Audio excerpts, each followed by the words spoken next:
शुरुआत जयपुर से आ रही बड़ी खबर से करेंगे, जहां पर बीजेपी मुख्यालय पर चल रही आज की बैठक खत्म हो गई है। सोशल मीडिया और मीडिया पैनलिस्ट की यह बैठक थी। लोकसभा चुनाव की तैयारी में बीजेपी जी जान से जुटी हुई है। प्रदेश मीडिया की कार्यशाला का आयोजन किया गया, जिसमें सीएम भजन लाल शर्मा और प्रदेश अध्यक्ष सीपी जोशी मौजूद रहे। तो बीजेपी मुख्यालय पर चली बैठक खत्म हो गई है। आज सोशल मीडिया और मीडिया पैनलिस्ट की बैठक हुई। गुर बताए गए, टिप्स दिए गए। मीडिया मैनेजमेंट के संबंध में लोकसभा चुनाव की तैयारियों में बीजेपी जुटी हुई और इसी मद्देनजर सरकार के कामकाज को कैसे आगे जनता तक लेकर जाना है, मीडिया में किस तरह से सरकार का और संगठन का पक्ष रखना है, विपक्ष के बारे में किस तरह से बातों को लेकर जाना है, इन तमाम मुद्दों पर इस कार्यशाला में, इस वर्कशॉप में मंथन हुआ, चर्चा हुई, टिप्स दिए गए। संग्राम सियासी दलों का प्लान, कार्यशाला से बीजेपी की बड़ी रणनीति, कांग्रेस की फीडबैक वाली तैयारी।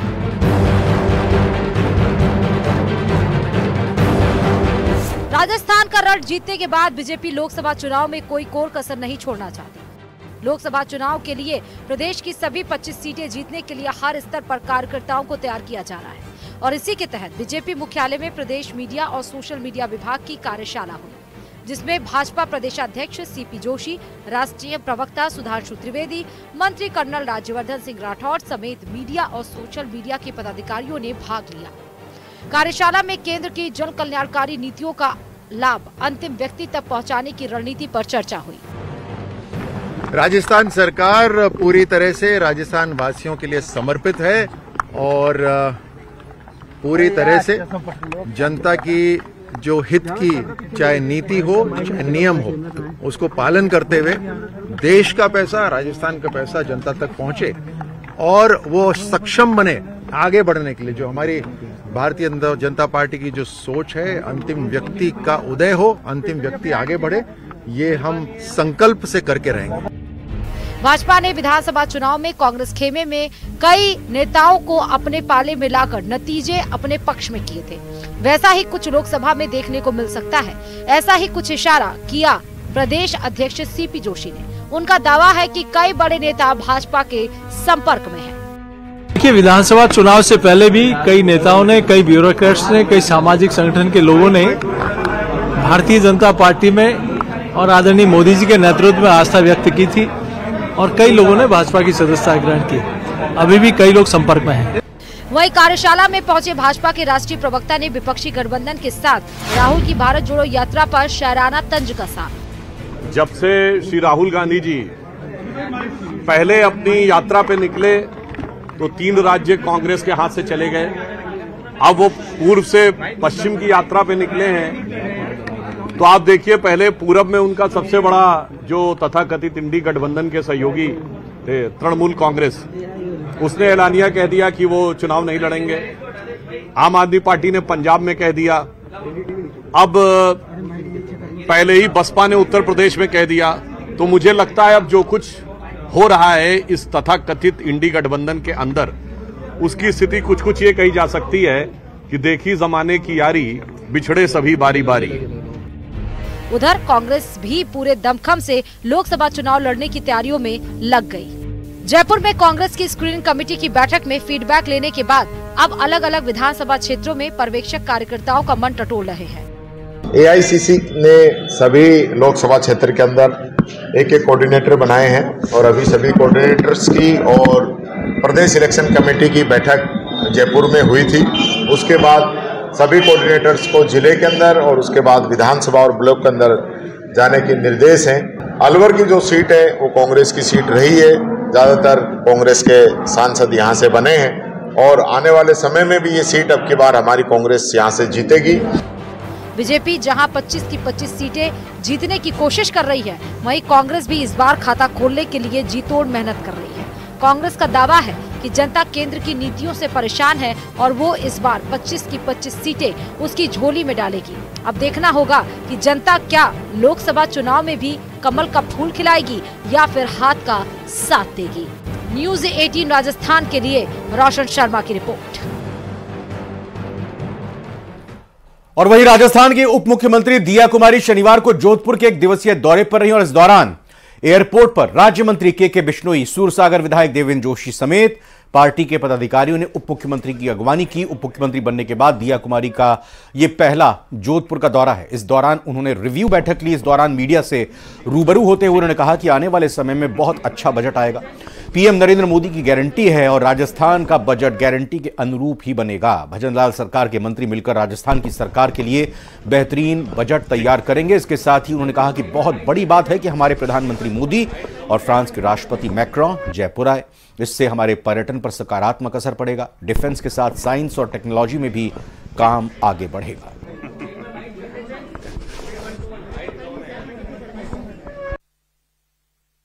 आने का सौभाग्य प्राप्त हुआ और आज एक लघु उद्योग भारती के द्वारा आज जो कार्यक्रम है, प्रदर्शनी का कार्यक्रम है, एक सप्ताह भर का जो कार्यक्रम है, उसमें मुझे आने का अवसर मिला और आज सभी पार्टी के कार्यकर्ताओं से भी मिलने का अवसर मिला। हमारे मंत्रीगण हमारे जोगाराम जी पटेल साहब, उनके साथ भी हम लोगों ने आज सबने रिव्यू बैठक भी ली है। मेरे जो तीनों विभाग हैं उनकी रिव्यू बैठक भी ली कि पूरे डिवीजन में क्या क्या काम हो रहा है और उसके आगे की क्या योजना होगी, उसकी भी मैंने अभी मीटिंग ली है सभी अधिकारियों से।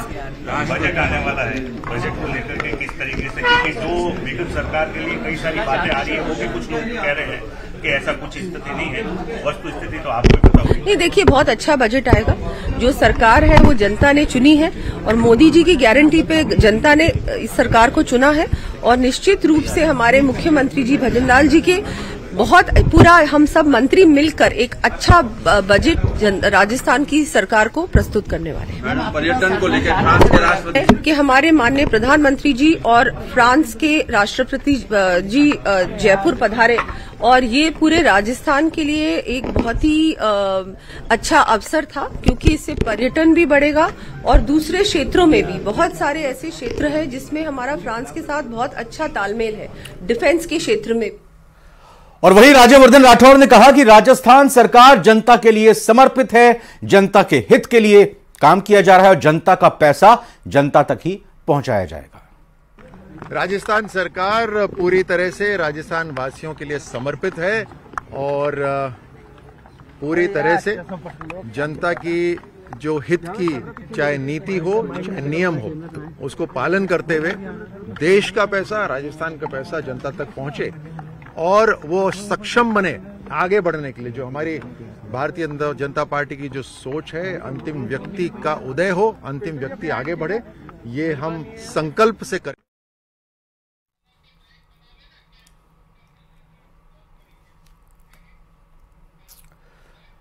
और इस बीच कोटा से बड़ी खबर आ रही है, जहां पर सरकारी स्कूल में गलत आचरण पड़ेगा भारी। जी हां, शिक्षकों के निलंबन के बाद संपत्ति पर बुलडोजर चलेगा। शिक्षा मंत्री मदन दिलावर ने यह बड़ा बयान दिया है। सरकारी स्कूल में संबोधन के दौरान शिक्षा मंत्री मदन दिलावर ने यह बड़ा बयान दिया। कहा है कि गलत व्यवहार करने वाले शिक्षक को छोड़ूंगा नहीं, शिक्षकों की सिफारिश करने वालों का भी इलाज होगा। ये बीमारी वाला इलाज नहीं होगा, ये इलाज होगा गलत आचरण का। दरअसल ये बड़ी बात कोटा से आ रही है, जहां सरकारी स्कूल में गलत आचरण, गलत आचार व्यवहार भारी पड़ेगा और शिक्षकों के निलंबन के बाद संपत्ति पर बुलडोजर भी चला दिया जाएगा। शिक्षा मंत्री मदन दिलावर ने बड़ी बात कही है। बड़ा बयान शिक्षा मंत्री मदन दिलावर का सरकारी स्कूल में संबोधन दे रहे थे और इसी दौरान उन्होंने बड़ा बयान देते हुए कहा है कि गलत व्यवहार करने वाले शिक्षक को छोड़ूंगा नहीं, शिक्षकों की सिफारिश करने वालों का भी इलाज होगा। यानी जो सिफारिश की जाती है ट्रांसफर, पोस्टिंग या प्रमोशन या और किसी लिहाज से, तो उन लोगों का भी इलाज होगा। इसलिए अब सावधान हो जाएं। क्या कुछ मदन दिलावर ने कहा है वो सुनना जरूरी है, आइए आपको सुनाते हैं। मैं ऐसे किसी व्यक्ति को नहीं छोड़ूंगा जिस प्रकार का व्यवहार करता पाया जाएगा, तो मैं निलंबित करने के बाद उसको बर्खास्त तक करूंगा और उसकी जितनी भी संपत्तियां हैं उस पर बुलडोजर चलाऊंगा। मैं ऐसे किसी व्यक्ति को नहीं छोड़ूंगा जिस प्रकार का व्यवहार करता पाया जाएगा, तो मैं निलंबित करने के बाद उसको।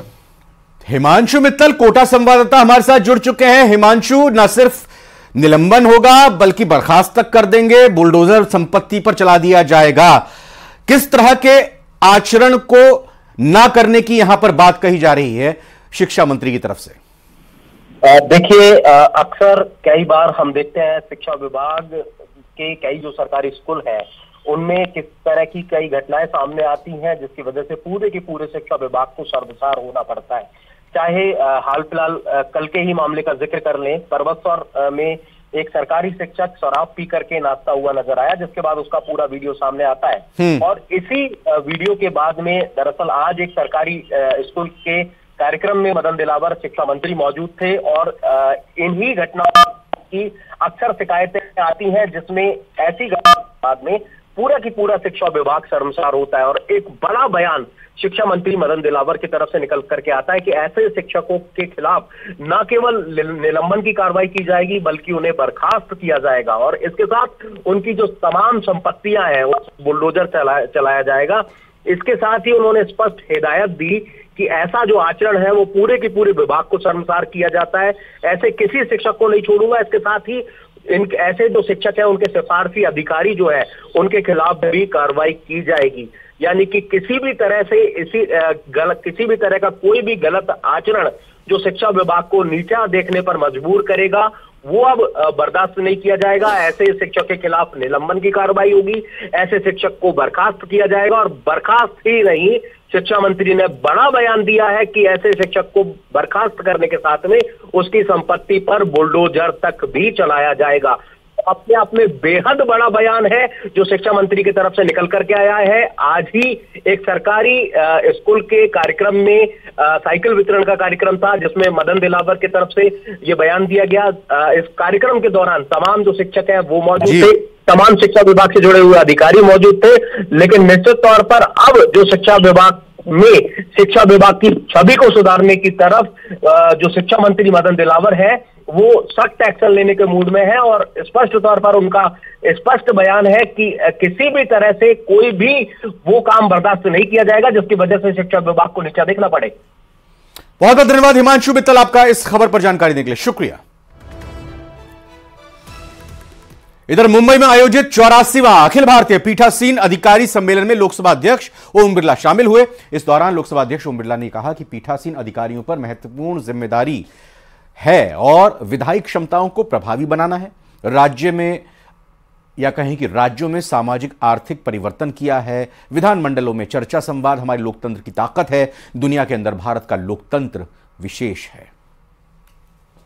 अधिकारी सम्मेलन भी निर्णायकदार होगा, कुछ फैसले होंगे और उस फैसले और निर्णय से हम हमारी देश की विधायी संस्थाओं को जनता के प्रति और जवाबदेही बनाएंगे, विधानमंडलों में पारदर्शिता लाएंगे, बदलते परिप्रेक्ष्य के अंदर विधानमंडलों के अंदर नवाचार, नए नियम बनाना और जो वर्तमान समय की चुनौतियां हैं उस चुनौतियों के समाधान का रास्ता मुंबई की धरती से निकलेगा।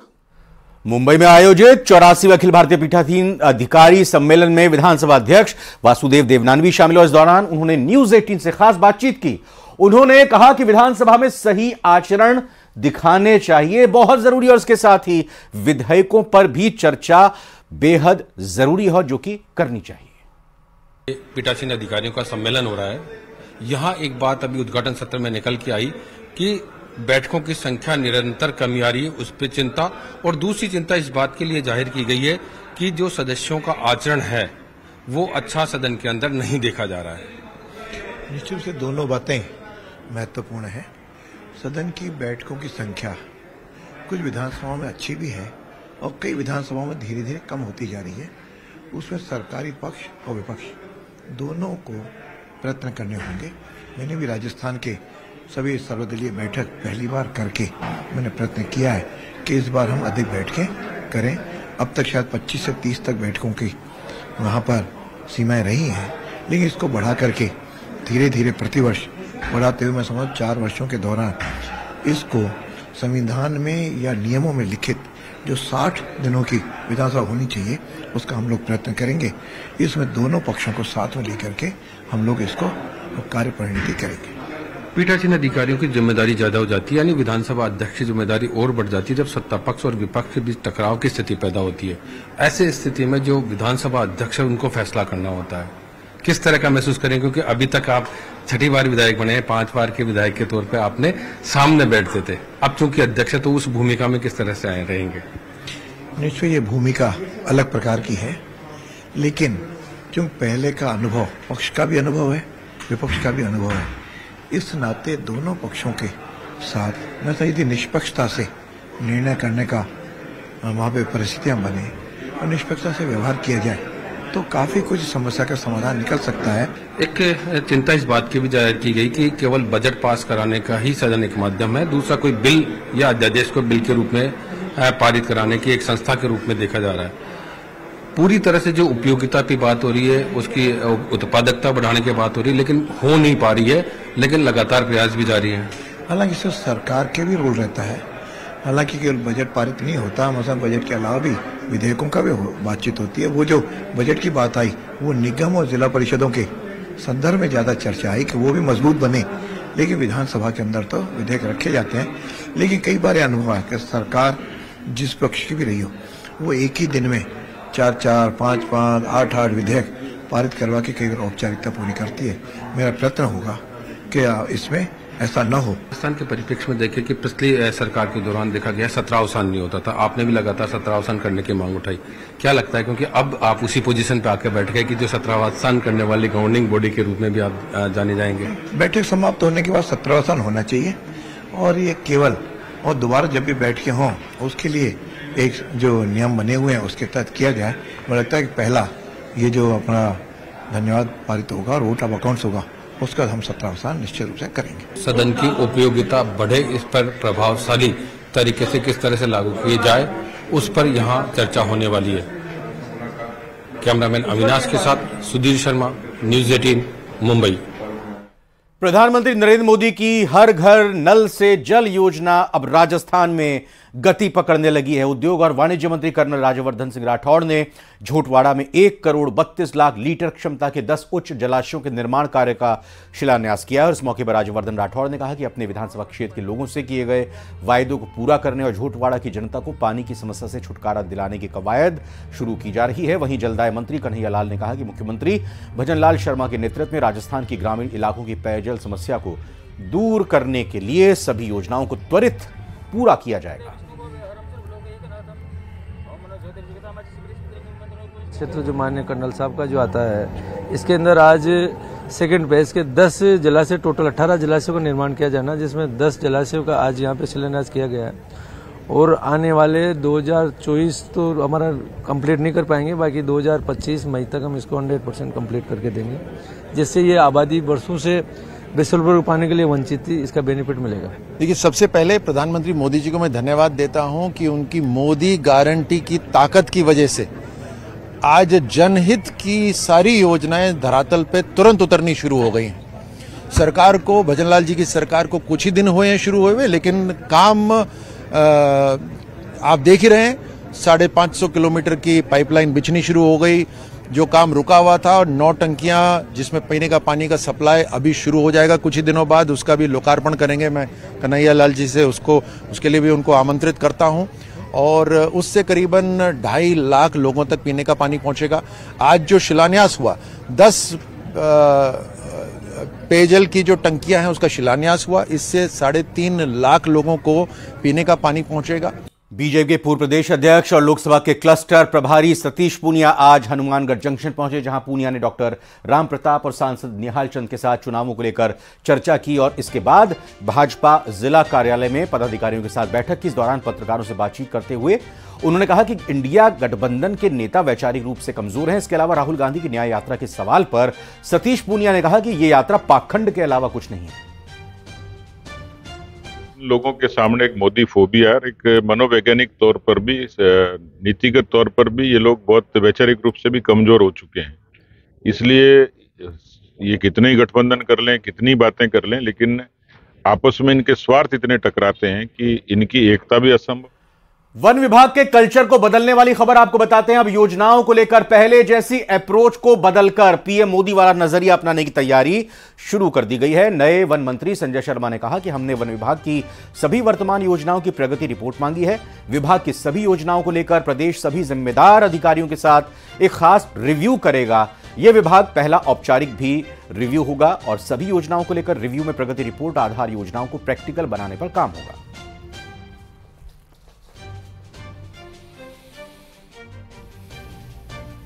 मेजबान देखिए, परिवार में आया हूं और संयुक्त हमारे जो कर्मचारी महासंघ के पदाधिकारी हैं सचिवालय में आके मिले थे। उन सबका आग्रह था कि हर वर्ष हम पोष बड़ा कार्यक्रम आयोजित करते हैं, तो उन्होंने आग्रह किया। परिवार के मुखिया के नाते मुझे आने का यहाँ सौभाग्य मिला। वो बैठक तो क्या है, लेकिन डिपार्टमेंट की पूरी एक बैठक 2 तारीख को हमने रखी है, तो उसमें सारा बातचीत होगी। और जिस दिन से माननीय मुख्यमंत्री जी द्वारा ये जिम्मेवारी दी गई है, मैं उसी दिन से काम पे जुटा हूँ और अधिकारियों का सहयोग भी पूरा मिल रहा है, कर्मचारियों का सहयोग भी मिल रहा है। और आने वाले समय में जो माननीय मुख्यमंत्री जी का लक्ष्य है और विशेष रूप से हमारे आदरणीय प्रधानमंत्री जी का जो विजन है कि वन्य जीवों की सुरक्षा और वन्य क्षेत्र का विस्तार, साथ ही साथ वन्य क्षेत्र में रहने वाले या आसपास रहने वाले ग्रामवासियों को उनकी इच्छा अनुसार विस्थापित करना या उनको हितों की रक्षा करना, उसके लिए पूरी तरह से मंत्री होने के नाते मैं काम करूंगा। कुछ नई लगती है आपको, कुछ ज़रूरत है जिस तरह से विस्थापन के आपने जिक्र किया? निश्चित रूप से, क्योंकि मैं अगर जिस क्षेत्र से मैं आता हूँ सरिस्का में बहुत सारे ग्रामवासी तैयार हैं वहाँ से विस्थापित होने के लिए, और तिजारा में ज़मीन भी है। और मुझे जो जानकारी मिली है वो फाइल अभी यहाँ लंबित है, तो 2 तारीख को रिव्यू बैठक में हम अधिकारियों से बात भी करेंगे। ग्रामवासी यदि वहाँ से जाना चाहते हैं तो उनको विस्थापित करने वाली फाइल को तुरंत प्रभाव से आदेश जारी करके उनको विस्थापन का आदेश भी करवाएं। आरक्षण की मांग को लेकर जाटों का महापड़ाव 11वें दिन भी लगातार जारी है। जाटों के महापड़ाव पर भरतपुर से बीजेपी सांसद रंजीता कोली ने बड़ा बयान देते हुए कहा कि मैं जाट समाज के साथ हूं। जाट समाज की आवाज को लोकसभा में उठाया गया। केंद्रीय नेताओं से आरक्षण पर बातचीत की जा रही है। आपको बता दें कि भरतपुर धौलपुर के जाटों का 11वें दिन भी महापड़ाव जारी है। सबसे पहले मैं आपको बताना चाहूँगी कि जिस तरीके से मेरे भरतपुर ज़िले के अंदर मेरे जाट भाई हैं, और मैंने सबसे पहले जिस तरीके से यहाँ से एमपी बनकर के गई थी लोकसभा के अंदर, तो सबसे पहले मैंने यही आवाज़ उठाई थी जाट भाइयों के लिए, क्योंकि मैं हमेशा जाट भाइयों के साथ हूँ। और जिस तरीके से 2018 में लोकसभा के अंदर मैंने ये आरक्षण की बात उठाई थी, और अभी भी मेरी केंद्रीय मंत्रियों से लगातार बात हो रही है, और अभी हमारी 30 तारीख को लोकसभा खुल रही है। निश्चित रूप से मैं हमारे जाट भाइयों की आवाज़ वहाँ पर भी उठाऊंगी, और ज़्यादा से ज़्यादा जो प्रयास है वो मैं करने का पूरा प्रयास करूँगी। आरक्षण की मांग को लेकर भरतपुर में जारी जाट आंदोलन का हनुमान बेनीवाल ने भी समर्थन किया। राष्ट्रीय लोकतांत्रिक पार्टी यानी आरएलपी के राष्ट्रीय संयोजक और खींवसर विधायक हनुमान बेनीवाल ने इससे लेकर अपने सोशल मीडिया हैंडल के जरिए पीएम और गृह मंत्री से आरक्षण देने की मांग भी की है। बेनीवाल ने कहा कि आरक्षण का यह मुद्दा काफी समय से चल रहा है और केंद्र को आरक्षण देना चाहिए। हनुमान बेनीवाल ने कहा है कि भरतपुर और धौलपुर के जाटों को आरक्षण देने के इस मामले को वो लोकसभा में 1 दर्जन बार उठा चुके हैं। बेनीवाल ने आरक्षण की इस मांग का समर्थन किया है। देखिए, देश के अंदर 1 दर्जन के लगभग स्टेट के जाटों को आरक्षण की मांग लंबे समय से दिल्ली के अंदर विचाराधीन है, और भरतपुर धौलपुर के जाटों को भी स्टेट में तो आरक्षण है ओबीसी का, लेकिन दिल्ली के अंदर आरक्षण नहीं है। केंद्रीय सेवाओं में वो आरक्षण की मांग करें। इसको लेकर लगातार मैंने 1 दर्जन बार मामला लोकसभा के अंदर उठाया था कि धौलपुर भरतपुर के जाटों को आरक्षण मिले, और देश के तमाम जो लगभग 1 दर्जन स्टेट है वहां के जाटों को भी दिल्ली में आरक्षण मिले। कई जगह स्टेट में आरक्षण नहीं, जैसे हरियाणा के अंदर जाट आरक्षण आंदोलन चला, वहां 50 से ज्यादा जाट समाज के जवानों ने शहादत दी। बीते दिनों आरएलपी के राष्ट्रीय संयोजक और खींवसर से विधायक यानी हनुमान बेनीवाल को जान का खतरा होने के मामले में हमने आपको रिपोर्ट दिखाई थी, खबर बताई थी, जिसके बाद उनकी सुरक्षा भी बढ़ा दी गई है क्यूआरटी टीम के जरिए। हालांकि यह पहली बार नहीं है जब बेनीवाल पर खतरा सामने आया हो। अब बेनीवाल ने खुद सामने आकर इस पर बात रखी है। बेनीवाल ने कहा कि 25 जनवरी को ही पुलिस के एक आला अधिकारी का उनके पास फोन आया और कहा कि अगले 3-4 दिनों तक वो किसी से ना मिलें और सतर्क रहें। बेनीवाल ने कहा कि उस पुलिस अधिकारी ने खतरा किससे है इसके बारे में जानकारी साझा नहीं की है। वहीं बेनीवाल ने सरकार और पुलिस से यह मांग की है कि इस बात का खुलासा होना चाहिए कि उन्हें किस गैंग या गिरोह से खतरा है। राष्ट्रीय लोकतांत्रिक पार्टी के राष्ट्रीय संयोजक एवं खींवसर के विधायक हनुमान बेनीवाल को लेकर कल इंटेलिजेंस द्वारा कड़ी सुरक्षा उनके घर पर कर दी गई। जयपुर से नागौर आते वक्त और नागौर में बेनीवाल के घर पर क्यूआरटी के 8 कमांडो तैनात है। वजह यह सामने आ रही है कि पुलिस इंटेलिजेंस को यह सूचना मिली कि हनुमान बेनीवाल की जान को खतरा है। आज हनुमान बेनीवाल हमारे साथ है, हम उनसे इन सारी बातों को लेकर जानकारी लेते हैं कि किस तरीके का थ्रेट है, पुलिस अधिकारियों ने इनके साथ क्या जानकारियां साझा की है। सर, अचानक ही इस तरह की चीज सामने आई कि बड़ा खतरा है, 8 क्यूआरटी के कमांडो घर के बाहर तैनात कर दिए, क्या घटनाक्रम रहा? देखिए, परसों मैं जयपुर था और मेरे बर्थडे का कार्यक्रम था। उसमें काफी लोग प्रदेश भर से बधाई देने के लिए आए हुए थे और मेरे पास शाम को 6-7 बजे किसी का टेलीफोन आया, साहब 3-4 दिन तक थोड़ा आप ध्यान रखें। बड़े अधिकारी का, राजस्थान सरकार के पुलिस के बड़े अधिकारी का। और तो मैंने कहा क्या बात है? बोला आप थोड़ा सा बस सावधान रहे, मिलने जुलने वाले लोगों से आप एक बार समझे सारी बात को। तो मैंने कहा कोई बात है तो बताइए मुझे। तो उन्होंने कहा बस आप ध्यान रखें, अपना थोड़ा सा ध्यान रखें, लोग मिलने जुलने का भी ध्यान रखें, लोगों का भी ध्यान रखें, संदिग्ध कोई व्यक्ति हो तो उनका भी ध्यान रखें। तो चूंकि थ्रेट का मामला मेरे लिए पहली बार नहीं है, पिछले 15-20 साल से जो लड़ाई लड़ रहे हैं अपराधियों के खिलाफ, जनहित के मुद्दों को लेकर, माफियाओं के खिलाफ, हमेशा मेरी लड़ाई विधानसभा, लोकसभा, सड़कों पर रही है। और कई बार ऐसी स्थितियां भी, कई बार हमले भी मेरे ऊपर राजस्थान के अंदर हुए हैं, जिनको आप लोगों ने प्रमुखता से उठाया था। मैं जब 8 बजे जयपुर से रवाना हुआ घर से, तो मेरे साथ 3-4 गाड़ी थी और जैसे ही मैंने नागौर डिस्ट्रिक्ट, जो आपका डीडवाना जिला हो गया नया, जब मैंने वहाँ एंटर किया तो क्वार्टी की गाड़ी थी और थाने की गाड़ी, जो वहाँ का नावा का थाना था, और उसके बाद हर थाने क्षेत्र जहाँ से गुजरा तो गाड़ियाँ थी, क्वार्टी एस्कॉर्ट कर रही थी। मैं जब घर पहुंचा तो पुलिस के आला अधिकारी यहाँ पे थे। उन्होंने कहा कि हमारे पास कोई ऐसी सूचना है जिससे आपकी जान को खतरा है और आपको 3-4 दिन लोगों से मिलना नहीं। मैंने कहा तो संभव नहीं हो सकता कि मैं लोगों से मिलूं नहीं, मिलना जुलना जारी रहेगा, हम इन चीजों की परवाह नहीं करते। मेरे पास कोई धमकी वगैरह नहीं आई। और आइए फटाफट अंदाज में रुख करते हैं जिले की 50 खबरों का। सीएम ने अधिकारियों को दिए जिला स्तर पर समस्याओं के समाधान। सैनी भी अपने साथी पार्षदों के साथ पहुंची और धरने को अपना समर्थन दिया। सुमित्रा सैनी ने धरने को संबोधित करते हुए कहा कि झुंझुनू जिले में धरती का पानी खत्म हो रहा है, ऐसे में किसानों के सामने बड़ी समस्या है। 30 साल पहले जो समझौता हुआ उसके मुताबिक अब तक तो झुंझुनू जिले की यमुना का पानी मिल जाना चाहिए था, लेकिन सरकारों ने किसानों की तरफ देखा ही नहीं। आज हालात विकट हो गए हैं और यही कारण है कि न केवल लाल चौक बल्कि विभिन्न गांव ढाड़ियों में किसान धरना दे रहे हैं।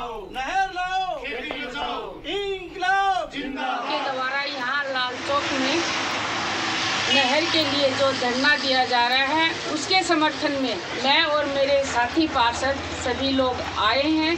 चूँकि झुंझुनू जिला हमारा किसानों पर, किसान निर्भर है, खेती निर्भर जिला है और किसानों को खेती के लिए पानी बहुत ही ज़रूरी है। हमारी जो भूजल व्यवस्था है, धरती में पानी कम होता जा रहा है, उसके लिए नहर लाना बहुत ही ज़रूरी है। मेरी सरकार से ये अपील है, मांग है कि मेरे जो किसान भाई कड़कड़ाती सर्दी में यहाँ बैठे हुए हैं, अलग अलग जगह बैठे हुए हैं, वो सभी एक ही मांग कर रहे हैं कि हमारे नहर आए और हम खेती करें और सभी का पेट पालें। ये जो धरने पर बैठे हैं मैं इनके साथ हूँ, जैसा भी सहयोग होगा हम तैयार हैं। धन्यवाद। बात हेल्थ पर फोकस। जी हां, हेल्थ पर फोकस लगातार बढ़ता जा रहा है और आयुष्मान भव कार्यक्रम के तहत अब प्रदेश की सभी सीएचसी पर स्वास्थ्य शिविर लगाए जाएंगे। एनएचएम और चिकित्सा शिक्षा विभाग ने हर बुधवार को सीएचसी पर कैंप लगाकर गैर संचारी रोगों की जांच और उपचार करने के निर्देश दिए। आदेश में कहा गया है कि आयुष्मान आरोग्य मंदिर से रेफर होकर आने वाले मरीजों को डायबिटीज, हाइपरटेंशन, कैंसर और टीबी समेत अन्य जांच कराई जाए। वहीं जरूरत के हिसाब से निर्धारित जांच और दवाएं निःशुल्क उपलब्ध कराई जाएंगी। सामुदायिक स्वास्थ्य केंद्रों पर जनरल फिजिशियन, स्त्री रोग विशेषज्ञ, नेत्र रोग विशेषज्ञ, ईएनटी, हड्डी रोग विशेषज्ञ, सर्जन और शिशु रोग विशेषज्ञ की ड्यूटी लगाने के निर्देश दिए गए हैं।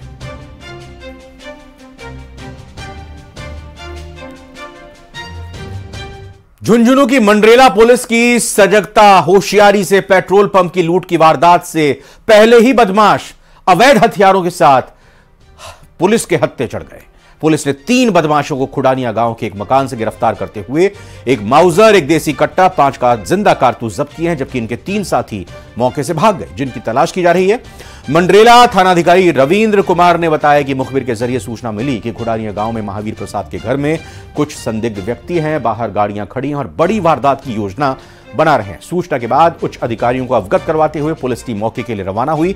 मकान के पास सादा वर्दी में पुलिसकर्मी को भेजा गया। पुलिसकर्मी द्वारा बताया गया कि युवक पिलानी में पेट्रोल पंप लूट की योजना बना रहे हैं। इसके बाद पुलिस टीम ने मकान की घेराबंदी कर युवकों को पकड़ने के लिए दबिश दी। अंधेरे का फायदा उठाकर 3 बदमाश मौके से भागने में कामयाब हो गए। वहीं मौके से पुलिस ने 3 बदमाशों को गिरफ्तार किया। थानाधिकारी को जरिए टेलीफोन इत्तला मिली कि ग्राम खुडानिया में 5-6 लड़के महावीर प्रसाद के मकान में बैठे हुए हैं तथा जोर जोर से बातें कर रहे हैं। 2 गाड़ियां बाहर खड़ी हैं तथा कहीं न कहीं कोई वारदात करने की योजना बना रहे हैं, जिस पर थानाधिकारी द्वारा उच्चाधिकारियों को अवगत करवाया। दौसा पुलिस ने पिछले दिनों हुए मिल्क पाउडर चोरी के मामले में मेवात गैंग से शातिर 4 आरोपियों को अरेस्ट किया है। पुलिस ने गैंग के कब्जे से 1 करोड़ रुपए और मिल्क पाउडर भी बरामद किया है। वहीं अभी भी 8 आरोपी पुलिस की गिरफ्त से बाहर चल रहे हैं। पुलिस ने प्रेस कॉन्फ्रेंस कर बताया कि आरोपियों ने ट्रांसपोर्टर और ट्रक चालक के साथ मिलकर बीच रास्ते से ही ट्रक को चुरा लिया और जिस व्यापारी के यहां डिलीवरी होनी थी वहां मिल्क पाउडर पहुंचा ही नहीं। घटना को लेकर पुलिस ने करीब 900 सीसीटीवी फुटेज को खंगाला, जिसके बाद दबिश देकर झुंझुनू से करीब 1153 कट्टे बरामद किए गए। शातिर आरोपियों ने कट्टों को जो सामान था फ्लिपकार्ट का बताया था और साथ ही मुख्य आरोपी जैद अहमद पर करीब 21 मुकदमे दर्ज हैं। जो अपराधी हैं वो बहुत शातिर हैं और उन्होंने पुलिस को भी काफ़ी घुमाने की कोशिश की और अलग अलग जगह पर बताया कि यहाँ माल छुपाया, वहाँ माल छुपाया है, लेकिन काफ़ी प्रयासों के बाद और टेक्निकल टीम के काफ़ी इनपुट्स के बाद, बहुत भारी संख्या में सीसीटीवी कैमरास चेक करने के बाद फाइनली लोकेट कर पाए कि ये जो माल है ये कहाँ छुपाया गया है और 100% जो माल है उसकी पूरी की पूरी रिकवरी जो हमारी पुलिस की टीम है वो कर पाई और 4 लोगों को हम गिरफ्तार कर चुके हैं। एक मुख्य अभियुक्त है और जो ड्राइवर है वो अभी फरार है, जिसको जल्दी गिरफ्तार किया जाए। ब्रेकिंग न्यूज दौसा से, जहां पर साइबर क्रिमिनल्स पर दौसा पुलिस ने बड़ी कार्रवाई को अंजाम दिया है। मुंडावर इलाके में 12 से ज्यादा बदमाशों को डिटेन किया है। मुंडावर के कई गांव साइबर क्रिमिनल्स के अड्डे बने हुए हैं। भरतपुर, अलवर के मेवात इलाके से जुड़े हुए गांवों में जाल बिछा हुआ है इन साइबर अपराधियों का और दौसा के कुछ गांवों में साइबर का इनका पूरा जाल फैला हुआ है क्रिमिनल्स का। और फिलहाल ये बड़ी कार्रवाई की गई है दौसा पुलिस की तरफ से मंडावर इलाके में, दौसा के, जहां 12 से ज्यादा बदमाश जो साइबर क्राइम की घटनाओं को अंजाम दिया करते थे, इनको डिटेन किया गया। मंडावर के कई गांवों को एक तरह से कहें कि साइबर क्रिमिनल्स का यह अड्डा बने हुए हैं। तो बड़ी खबर दौसा से।